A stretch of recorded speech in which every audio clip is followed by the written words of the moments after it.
England are through to the Euro final after a controversial 2-1 overtime win over Italy. Let's talk about it. And if you're new here, I'm Casey. I talk soccer, most of the women's soccer. Hit the follow button to keep up. Italy were up 1-0 at halftime and generally just had a really good game plan against England. And while she wasn't the goal scorer this time, shout out Girelli because I think she was the difference maker. If you are somebody looking to learn what hold-up play looks like, go watch Girelli in this game or really any time. She's fantastic at it, at using her size to her team's benefit. But in this game in particular, you see the importance of hold-up play. Obviously, when Sarina finally decided to turn to her bench was beneficial. But for me, this whole match changed the moment Girelli came off because that was when Italy did not have the same ability to have that hold-up play going forward and did not have the same control of this match as a result. Sarina did not turn to her subs until late in the second half. And folks, they need time to get going.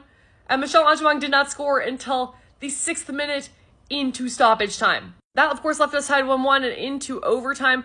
I don't know why Sarina waited so long to turn to her bench. Best I can tell, I know we're always critical of Sarina for waiting this long. This is an issue she has.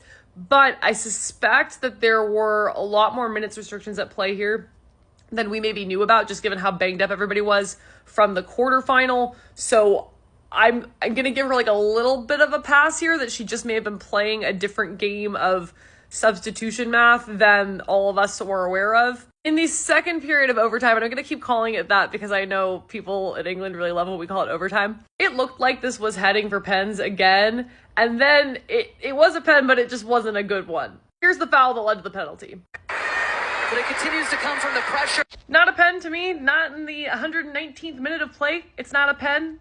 That was some jostling in the box and one person fell over. I'm sorry. The problem is once she called a pen, there would have had to be video evidence to overturn that call, and there's not. So, it was done from there. Italy's keeper actually saved this pen, but then couldn't hold on to it, so Chloe Kelly put it in after that. A lot of folks are now like, maybe this should be reformed. There's a lot we can say about pens. Personally, a big fan of the American MLS style one that's kind of a hockey shootout thing that they were doing in the 90s. I thought that was cool. We should really look into that again. Italy all came in with a really strong game plan for the talent that you had. Bummer that it worked out that way. And yeah, good showing about this tournament. I think y'all should be happy with this. How are we feeling about the semifinal and about England going to the final? Again, let me know in the comments.